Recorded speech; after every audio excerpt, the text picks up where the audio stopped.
What up? What up? Welcome to Believe in Rams, presented by FanDuel. Erin Coscarelli, alongside Ryan Anderson of the LAFB Network. It's been a day. It's been a day, Ryan. It's been a day to process, to grieve, to mourn, a day of mourning. But not all hope is lost. We'll talk about the Rams' path. They still have a shot. I mean, obviously, they're in the postseason. Their seeding makes all the difference in the world. But now that you've had some time to decompress, to digest, to give it a good once over, how are you feeling now? Yeah, I had, seeing that Dotson footage of him getting stomped and the guy getting suspended. That was kind of illuminating, and really, seeing McVay, Stafford, Puka, and then Kobe Turner kind of talking about the referees, the plays that they wish they could have gotten back. Obviously, they all kind of towed the company line very close to the vest, as they should be. You can't be out there tweeting about the refs and how bad of a job or whatnot that they did. Yeah, I mean, I think there's a lot of frustration in that building right now about this game. And, directing that energy is probably, where McVay needs to really take the reins on these guys. How about yourself? Yeah, obviously trying to process such an emotional game, 38-37, so close in overtime. Just incredible play from both teams. And, there were moments in the game where you're like, all right, it's in the bag. I got messages from friends that were Seahawks, part of the Seahawks nation. And they were like, kind of all hope is lost. And now I don't even want to talk to them. I don't even want to think about them. It's all, and then I get messages afterwards. I'm like, it's too soon. It's too soon. This is infringing on our friendship. Because regardless, you hate to see it end that way. It was just such a heartbreaker, especially again, which we talked about yesterday, how much this team has been through. Obviously, both teams have to accept that it's a short turnaround. McVay having his, such a celebratory moment in, his second son being born on Monday, losing Devontae, having to game plan for that, the flights being all up in arms. There were issues with the Rams getting up to Seattle, dealing with the weather. Literally just needs somebody to talk this one out, because there were so many moments in the game where it was strange with refs. What was it called with the player? I Instagrammed it about Justin Dietich, where it was. How do you feel about that one? How did you feel about that play? It was what's that called? Oh, illegal man downfield. Yes. Yeah. But then it wasn't, right? I mean, looking at that again wasn't. I mean, at least the broadcast was kind of mystified as well. Yeah, really ticky-tacky on that one. I was surprised by it. I mean, I just remember watching it in live time, and then now watching it back, a little bit questionable there. So, I mean, I don't like talking about the refs just because it's like, this is what people that don't know about football, like, it was, like, I don't want to call anybody out necessarily about that, but sometimes you get those calls, sometimes you don't get those calls. So litigating like each and every one of the calls, it's like there's holding on every play. That one, I don't think it's egregious. I think that there should have been an unsportsmanlike conduct call on that stomp. That one, letter of the law versus rule of the law. I think that was, they really called that one, pretty ticky tacky. Forbes, I thought that was pass interference. So, if I'm trying to stay objective about this. So definitely some calls out there that, but that happens every week. I mean, the Rams have benefited from those calls as well. That's true. Last week they did in a lot of ways, right? With that with the touchdown. It's all a blur. But I think, thing that if you are trying to be objective, and I appreciate that you are, and we should be, right? Because at the end of the day, that's why we love the game of sport. It's the most purest form of content. There's no script to this thing, and that's why the NFL and football is the most popular sport in the country. But that play, the 2-point conversion that went the Seattle Seahawks way, that was considered a backwards pass. I just, I think for me, when trying to understand and process all of it, that, and granted, I know the refs have a very tough challenge of trying to do their job and in real time. But on that play was such an important game. For sure, without a doubt, not even Seattle would have thrown a challenge flag on that, I don't think, and then the refs call it, and it was so crazy to me. I think that play, and of course, obviously coming from more of a Rams, understanding the Rams storylines, and there's probably a bit more emotion that comes from me and why I feel that call was like a, unique call. Even McVay asking for clarity, saying he's never seen that. And then for the game to get tied. I mean, look, but at the end of the day, look, Harrison Mavis missed that field goal. First field goal he missed the entire time. You can't do that. And had he made it, we wouldn't be here talking about this game that was a 1-point loss in overtime. That, by the way, FanDuel, it's interesting, favored the Seahawks 1.5 points. That line changed, I want to say, after Adams was declared most likely doubtful, not available to play, right? I wasn't following it that closely, but I did notice it went from slightly in the Rams' favor to slightly in the Seahawks' favor. So, yeah. And you can feel it out there. And I think the Rams had opportunities to close this out. They went into the fourth quarter up 2 scores, up 16 points. That's 2 scores, two-point conversions. And so, yeah, in the clarification that they got was that it was not a fumble. It was a backwards pass, which I guess there's a difference between those two. Still a live ball, but apparently one you could advance the ball, the other you can't. I'm sure when league meetings come down, Sean McVay is going to have a ballot initiative to lay down in front of all of the owners to say, can we get some understanding on this one? Can we, because the rule doesn't make any sense. Like, why would a live ball? Why can you advance one and not the other? I mean, Stafford made a really good point about that in his press conference about, well, why don't people just, fumble the ball? Or, could a team strategically use a backwards fumbled pass to gain an advantage? I mean, it gets pretty hairy. And, I think, going back to what I was saying at the beginning, the message has to be across the board. We're moving on. Yeah. These things happened in the past. They didn't, the refs didn't go on our way. Keep your mouth shut about it. And I think that, they'll find themselves in a happier and better position if they move on from this more quickly, which is my advice to fans as well. I mean, that's what I appreciate what Stafford said on his presser. Look, the guys are always going to get questions asked. Media is their job, but how does this impact how you see playoff seeding? Which is why the Rams show up, try to get a W, go home. Playoff seeding and the home field advantage is an advantage, And he said, look, we've got 11 days. It's all about the next game. And I really do think that is really truly the ethos of this team. They're moving on. They're going to take what they can. But, and then, of course, McVay was asked about the distractions of this team.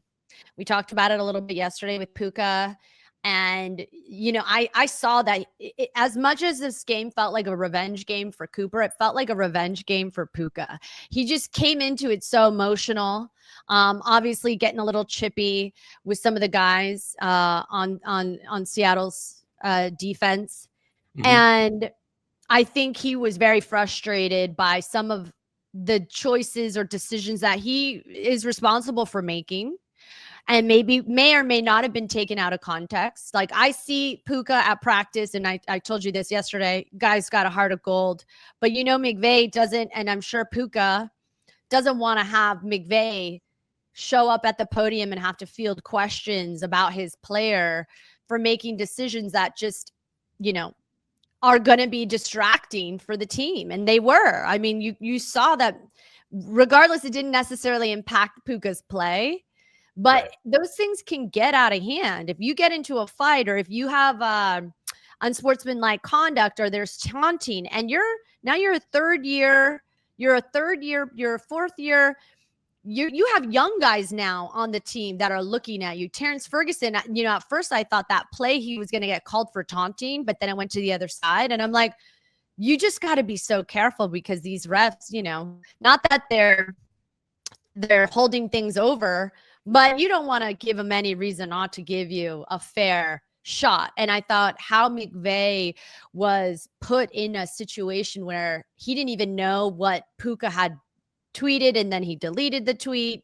Yet again, class, professionalism, representing the Rams franchise in such a way. And he'll have a conversation with I think Puka's 24, right? Or very young, regardless. But this is a big boy sport. You're getting paid big boy money, and you got to act professional. And I know that that's probably a conversation that McVay is going to end up having among the many, because they're going home and they're disappointed, and they wanted that win, and they were so close. I mean, it's just crazy to wrap your head around this one. Yeah, I remember I just turned 18 and I was hanging out with buddies. We were driving around. We weren't doing anything nefarious, no drinking going on, nothing, no illicit substances of any kind, but we were just kind of driving around, and we ended up turning down what we thought was a road. Turns out it was a piece of property. Now the guy blocks us in with the driveway and on the phone with the cops already. That was a lesson for me. You're 18 years old now. Don't just be going around driving aimlessly with your buddies. It's time. This is an opportunity for Puka Nacua to not just grow up a little bit, but realize what platform and position he is in his life. He's about to make a whole bunch of money. He's now $25,000 less in his bank account. That's the fine. Yeah. That's a costly mistake that he's taken on there. He's about to take on probably the largest contract of any non-quarterback in the sport. Certainly the highest paid wide receiver out there. And he is going to be, if not already is, the face of the franchise. Mm-hmm. And that's something that he can't take lightly. And, I quoted the Bible last night as well. I don't know if this is in there as well, but this is a good piece of advice. If you're going to sleep with dogs, you're going to get fleas. Don't go hanging out with these nobodies that are on Twitch. And I don't mean to impugn these people. I don't think they have a great reputation, but you gotta know better than that. I mean, he's now in a position where, a lot of people are talking about, comparing him to Antonio Brown. We're not there quite yet, but this is his platform and this is his position. He's now a leader on this team. He's got Kanata Field looking up to him. Matthew Stafford and Devontae Adams are going to leave before his career is over, so he's going to have to step into that position. And that is like, a team leader is a real thing. Yeah, it's something that you can't take for granted, and it's something that you can't, you can't just play fast and loose with it, I guess. Yeah. Yeah, and it's a role you have to embrace. Like, I can only imagine the conversation that he may or may not, but may be having with Devontae Adams, who has had to rein it in and has had to be measured, methodical in such a highly emotional game, where the emotions of your spirit will impact the momentum. And I saw that shift, right? Like you saw what happened when the Rams had the sacks or that interception, the Kobe Turner interception. The momentum shifted. And I felt it so palpably when it shifted to the Seahawks. So for me, it's like this is a game of, as much as it's physical, it's such a game of being, emotionally and mentally sound and measured. And, when games like this come down to a 1-point score and potentially a 1 seed, you got to rein it in. But yeah, Well, as you've mentioned it before. This is a young team. They're learning. They're going through adversity. They're learning on the fly in a lot of ways. You think about that entire defensive line, all on their rookie contracts, basically. A lot of guys in the back end as well. Jalen McCullough, Josh Wallace, just a couple of years in the league. Blake Corum and Kyron Williams. Kyron Williams just, coming off of his rookie contract. But, yeah, I mean, this is a great learning opportunity for this team because, as I was saying earlier, up 16 points with – in the fourth quarter, you got to play all 4 quarters. This thing isn't won. Yeah. The momentum switched so quickly. It was that Rashid Shaheed punt return touchdown. And then the next possession when that defense came out with their hair on fire and Rams on both sides of the ball. Just, it didn't seem like they had an answer for it. So I think, the funny thing about talking about distractions and whatnot with Puka Nacua, it's actually unfortunate that the media was distracted by that. And they didn't talk about, well, what happened in the fourth quarter? Why did it fall apart so dramatically? Sean McVay, when you're on the sidelines and a momentum shift happens like that, and he's a big believer in momentum, what's your message? How do you communicate to the team? Like, we gotta find another gear. We got to dig a little deeper in that. So I think, your point to the emotional intelligence, just the mental side of this game, McVay talks a lot about he admires the mentally strong.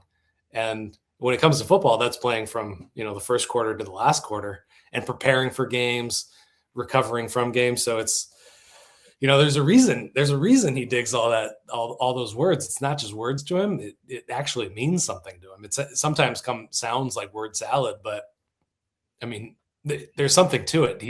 It seems like he's boiled down. Like they've never really had troublemakers on their team, but it seems like over the since let's say 2022, he's really focused his energies on getting quality people in the building. Yeah. And, I'm not going to give Puka Nacua a monk's haircut because he made a couple of mistakes. But Sean McVay just reiterated, I'm going to put my arm around him. We're going to get through this together. I believe in him. I believe in him as a person. And that's really powerful. That he's not going to wrap his knuckles and tell him he's a bad boy. So No, you're right. Well, and by the way, you don't get your best as a leader out of your, let's just call it, if you're a boss, out of your employees, right? And they talk about, McVay talks about collaboration all the time. And when I go, and when let's say, when Ryan and I are coming up with a show and we're going to do a practice report, we talk about what's the best thing that we think serves the audience or the fan base or each other, right? And you asking me that or me asking you that feels like you care. Not only do you care about the production or myself, but you care about giving the people at home, people who listen, the trust that, hey, I'm going to do my best because I want this product to be really good.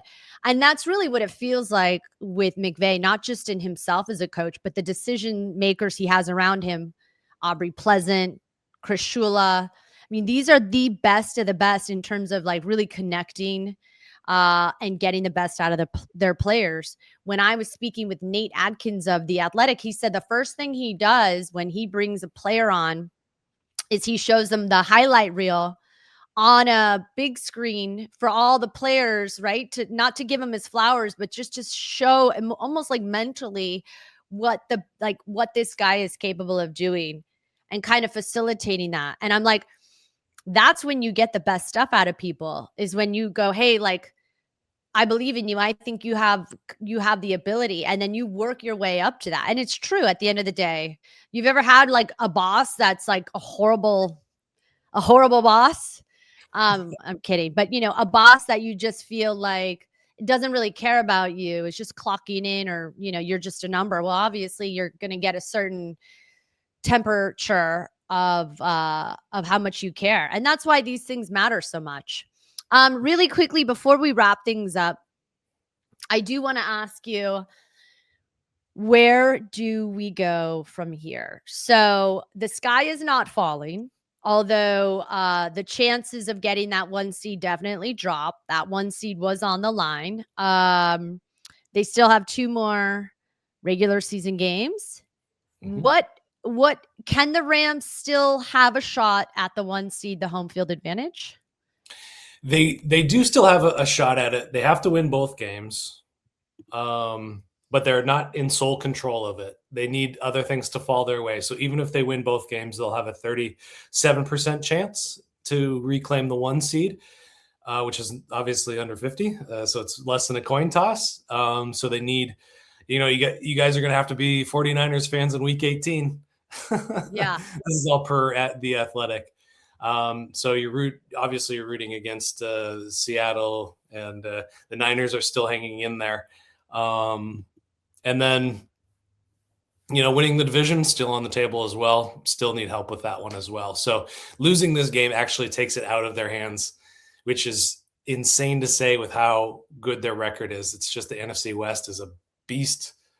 So I think, the biggest questions coming out of this game and the subsequent interviews are Davante Adams. What are, huge question marks about red zone goal line situations without him. Who's the guy that can really step up? Obviously, it's going to be a bit more committee. Nobody is Davante Adams on this team. We've seen some things out of Konate Mumfield, Terrence Ferguson, and I'm missing somebody else that I wanted to shout out in that role. But Xavier?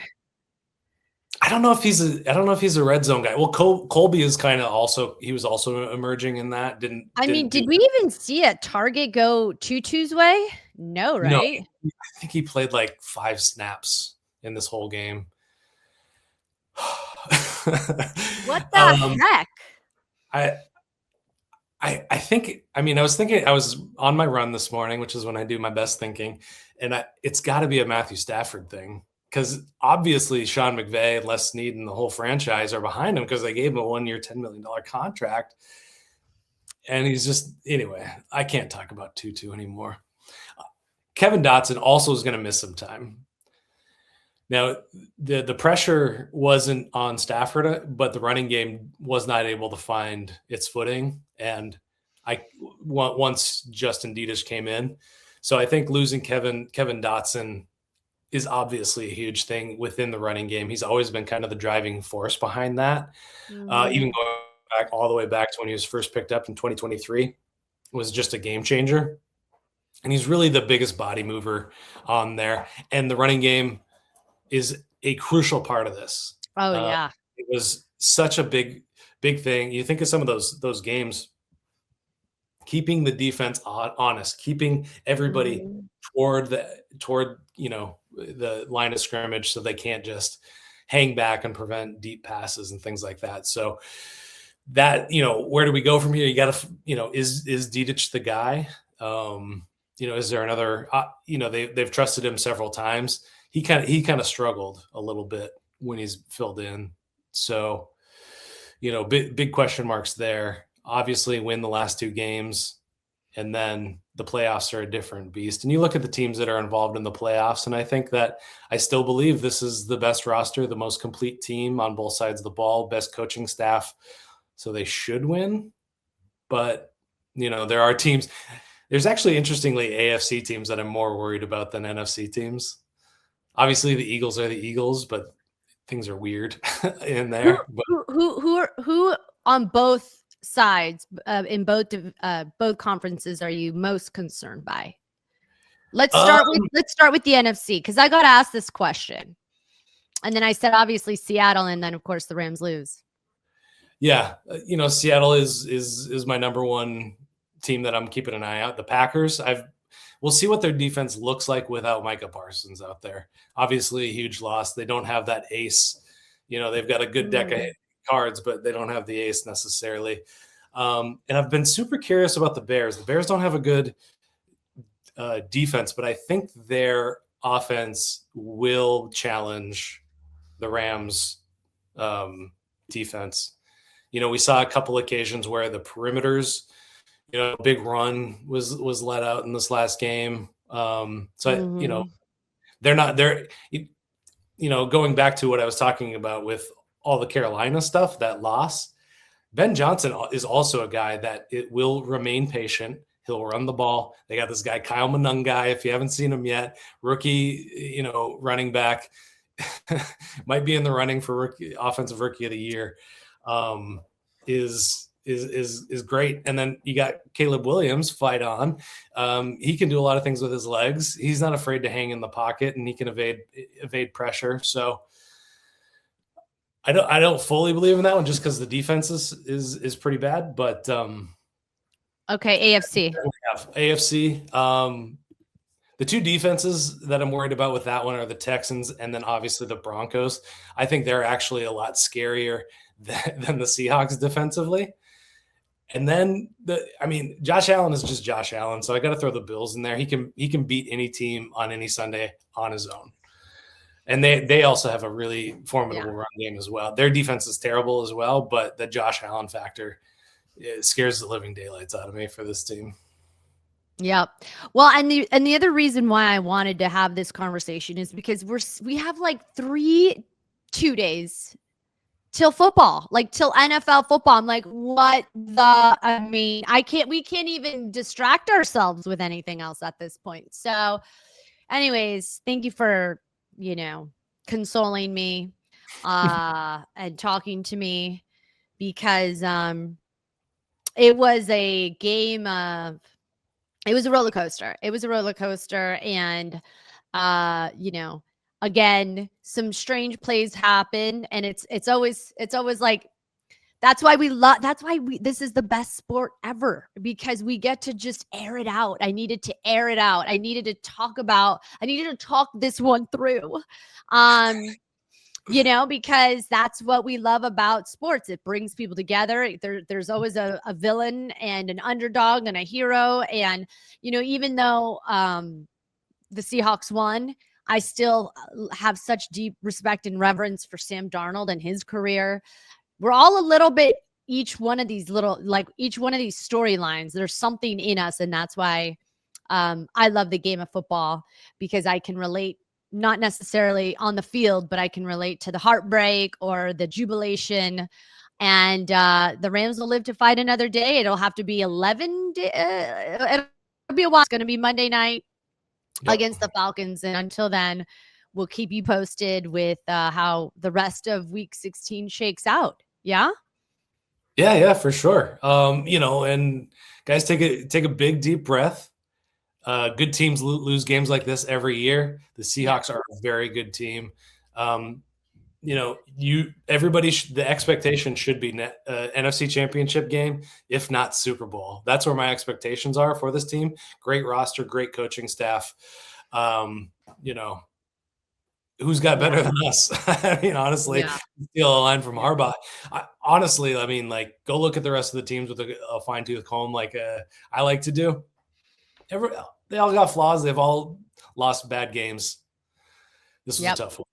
It is.